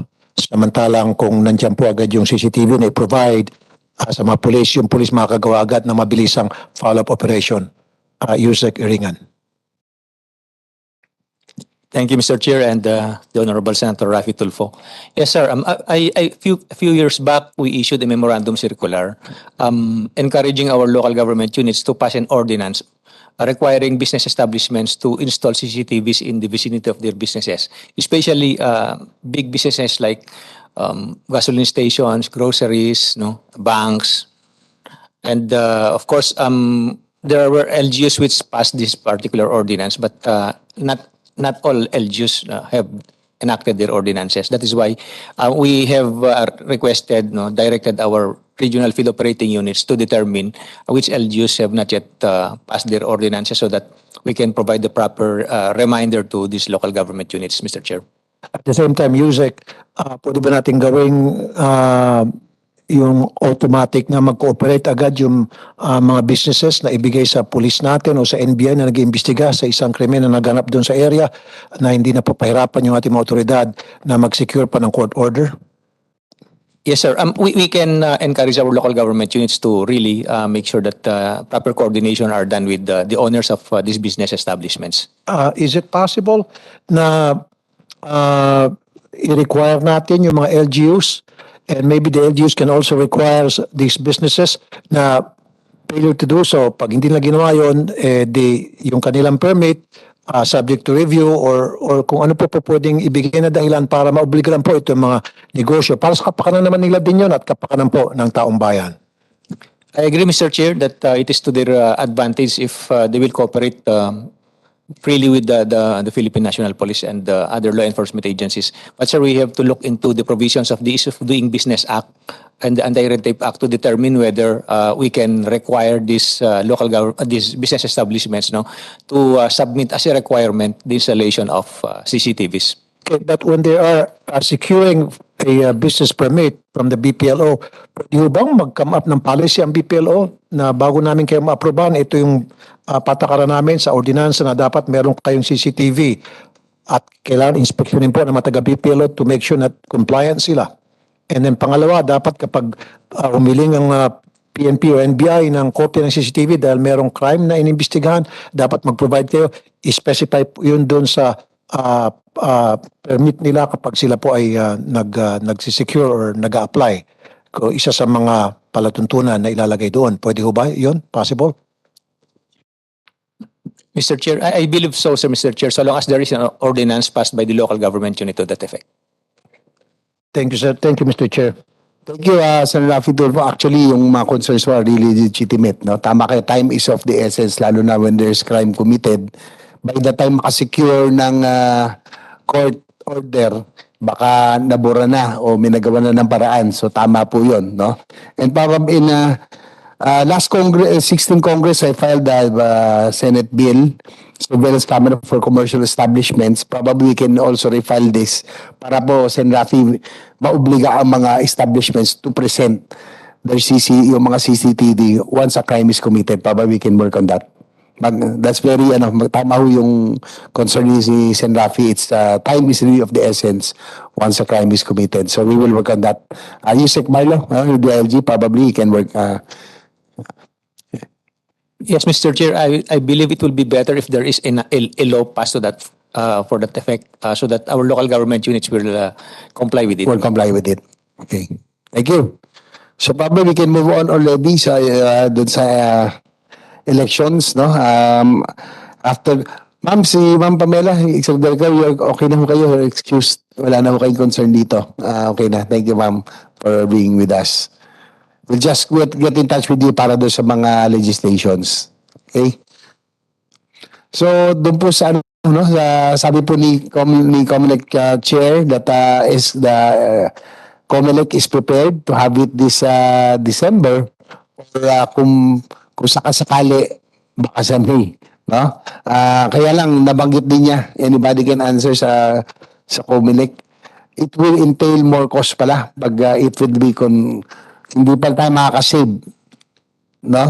Yung 8 billion budget for the elections, we will add more because we will open up for the new registration. Tama ho ba? May makakasave ba kung ilan yung projection yun sa madadagdag? Good morning, Mr. Chair. Good morning, Senator Tulfo, Your Honors. Given that perspective po, we will be opening up kung May po tayo mag-elections. There's a potential to add at least around 6 million to 2 million, 2 million to 6 million voters, and that encompasses, Your Honors, from 15 to 30 years old. That's only speaking of the SK voters. We have yet to include po and factor in those 30 years old and above. Kung titignan niyo po kasi, Your Honors, yung pong July 4 to July 23 registration po natin, we already have 2.9 million new registrants. So opening it up for 4 months to 5 months of registration, that would be the potential to include new registrants po. And if we're going to go into December, that the potential is for 6 million for 15 to 17 years old, and for the 18 to 30 years old is 3 million. Ganun po kalaki. Right now, Your Honors, we're looking at, if we're going to proceed with the December 5 elections, we already have 68,096,547 voters. And out of that po, yung ating regular voters for barangay, it's 66,281,509. Pag kinuha po natin yung voters natin sa SK, so yung pong 15 to 17 na bagong registrants, 18 to 30 years old na new registrants, and yung 18 to 30 years old na registrants po natin ng May elections, they're around 24,457,000. So ganun po karami. Adding all that, 90 million ballots po tayo, Your Honors. So that will be a big difference. Para ang laki, no? Yung 6 months. Yes, Your Honor. And Your Honor, historically po, when we went into the 2018 elections, our budget is 7.6 million. Factor in the year-in registrations, year-in, year-out registrations, nandito po tayo sa current ng 8.4 billion. If we're going to December 2023, baka po umabot tayo sa 10 billion. So in the long run, Your Honor, we're actually not saving, but we're actually being more expensive on that. Yung kung sa May po, kung halimbawa May, kung 6 months lang ang mga magkanong additional. Particularly, Your Honor, we estimate 1.5 billion additional. Additional. Yes po. Kasi right now po, Your Honors, we're looking at 235,000 to 287,000 cluster precincts. Sorry, go ahead. Mas marami po kasi ito nung 2022 NLE natin, 106,000 clustered precincts lang po tayo dahil 800 voters po per clustered precincts. But right now, we're going down to 400 voters per clustered precincts. At magbabalon po ito, kaya nga pong estimate namin is 235 to 287,000. Pagka po napunta tayo sa December 2023, abot po siguro tayo more or less sa 300,000 cluster precincts, and that translate to more than 900,000 workers na babayaran po natin ng honoraria. Hindi pa po kasama yung balota, yung supplies, lalo-lalo po yung anti-COVID supplies natin. Lahat po ito ifa-factor in dun sa ganung karami pong botante at presinto. Thank you, Dr. John Rex, for your insights. Maraming salamat po, no? At least the committee now has an idea on the additional expenses that will be incurred if we postpone 6 months or 1 year ang elections, no? So, probably we can ask the positions na lang ng SK, siguro quickly, ng barangay kasi sila po yung concerned, no? Ma'am, Director Lgi, ano pong position ng Liga ng mga Barangay? Briefly lang po because we have to move on to the next committee hearing. Sir, ang position po ng Liga ng Barangay, if the Senate and the Congress will allow, is actually to request for the postponement of the SK and barangay elections to May 2024.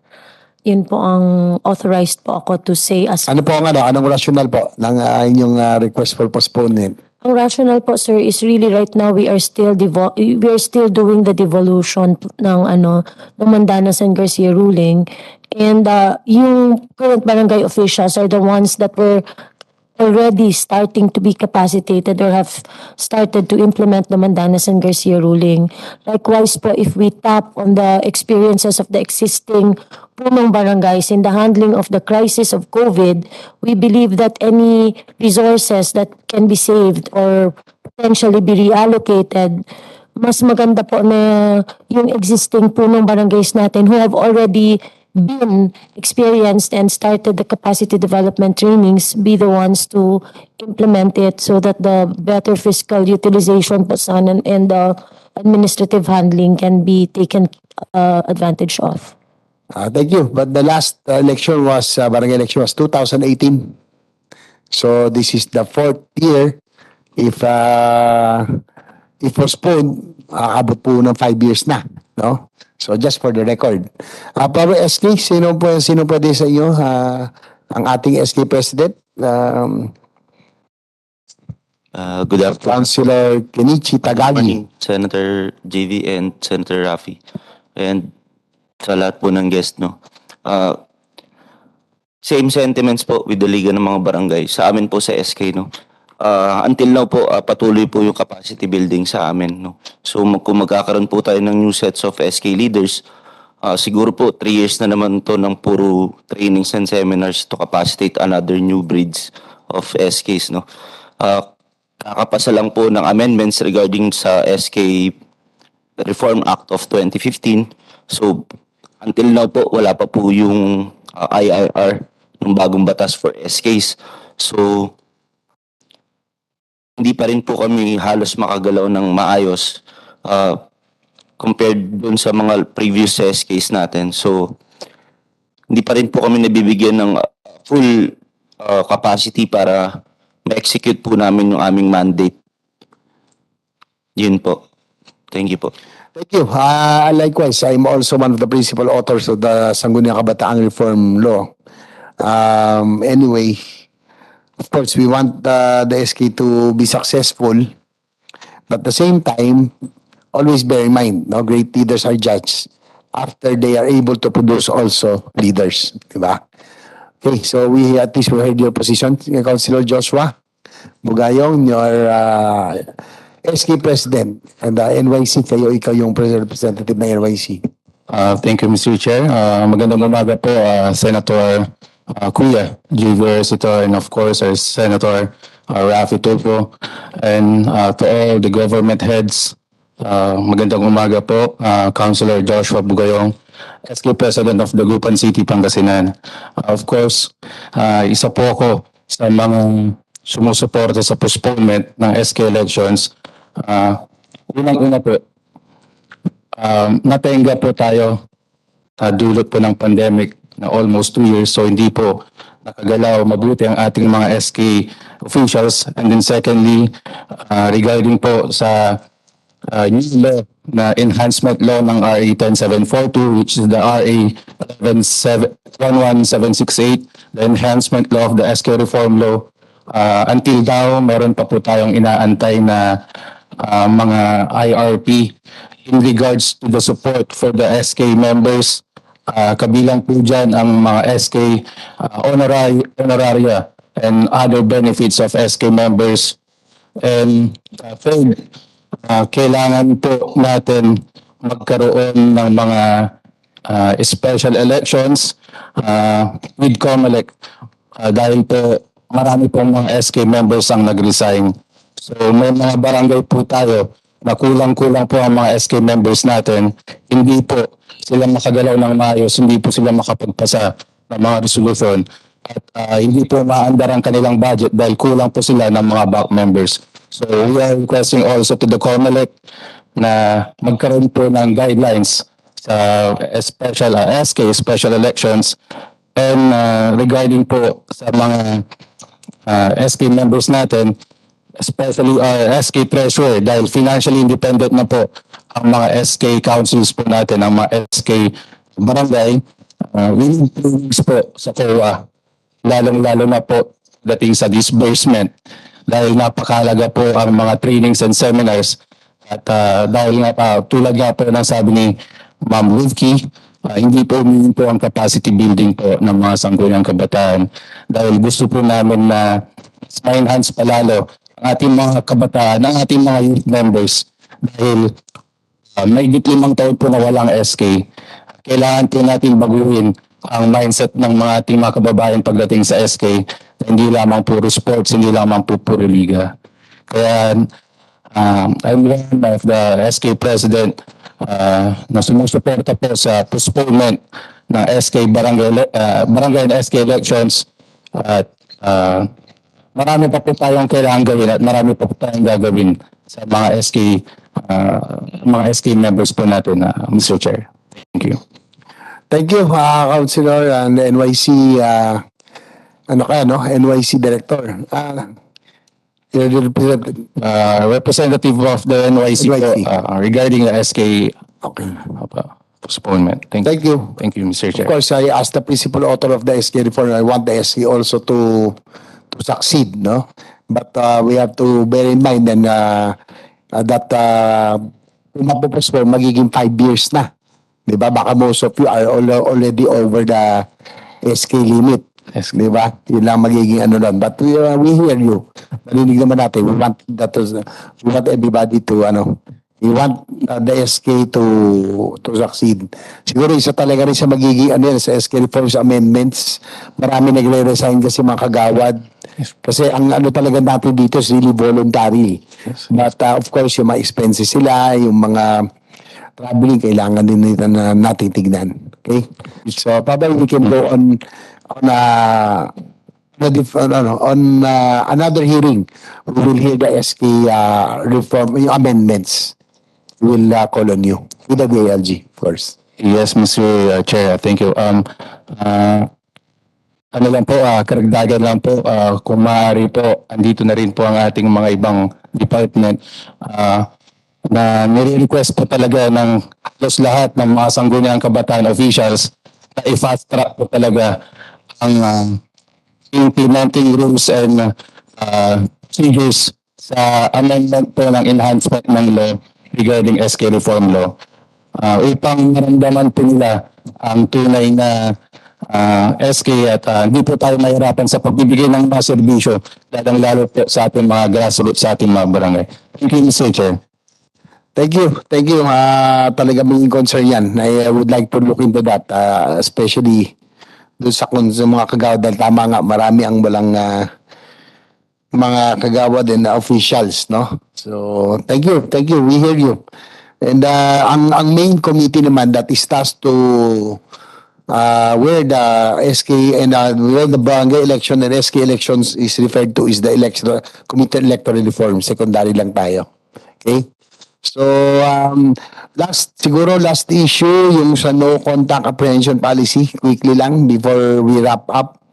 Andito naman yung MMDA, Attorney Crisanto Saluca Jr., medyo naging controversial tong issue ng NCAP lately. Siguro anong position ng MMDA, Public Neto Mayors on this controversial issue? Good morning po, Mr. Chairman, Senator J.V. Ejercito. On the issue po ng no contact apprehension program, may kani-kanya po kasing programa ang MMDA at ang involved na Metro Manila local government units. For MMDA po, it is an in-house operated and funded no contact apprehension program, while we understand that those in the Metro Manila local governments are in partnership with the private sector. So in recognition of the local autonomy as provided for by the local government code, meron pong karapatan yung ating mga LGUs to adopt their own version of the NCAP, Mr. Senator. So ano po position, yung mga iba-iba yung local, the different cities have their own NCAP? That is correct, Mr. Chairman. How many percentage of the MMDA cities sa Metro Manila? Ilan mo po, halos lahat ba meron na?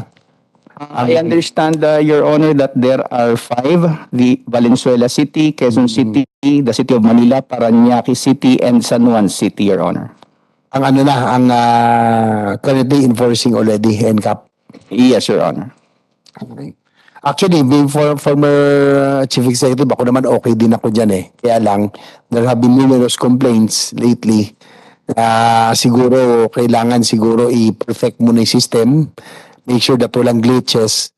I just want to make clear, no, hindi po against NCAP. No? I actually encourage it. But probably not until we have sort out the glitches and yung mga kinks dapat doon na siguro enforcement. So, yun lang naman siguro. But be rest assured that we also like the idea of NCAP. Parating na lang sa mga mayors, hindi po tayo against. Kailangan na ayusin before siguro the enforcement and actual implementation. Maraming salamat po Mr. Chairman at makakarating po sa ating Metro Manila mayors. Yes, so hindi po tayo against, ha? Kaya lang ayusin lang po. Kasi kawawa rin yung mga ibang nabibiktima, like yung mga riders, no? Lalo na yung mga courier riders, yan ang bumubuhay sa ekonomiya natin eh. Kawawa din kung hindi makapagrehistro. Di ba? Hanap buhay nila yan. And they are considered as the heroes, especially during the pandemic. Di ba? Yun ang tumulong sa ekonomiya natin. Yun lang naman, probably prohibitive cost, probably we can, yun ang pwede nila sigurong i-appeal sa mga cities na medyo gawin lang yung reasonable. Di ba? Okay, salamat. So with that, I'd like to thank all the resource persons present. Thank you for your time. So this has been a very productive organizational meeting and briefing. Thank you very much. This organizational meeting is now adjourned. Thank you.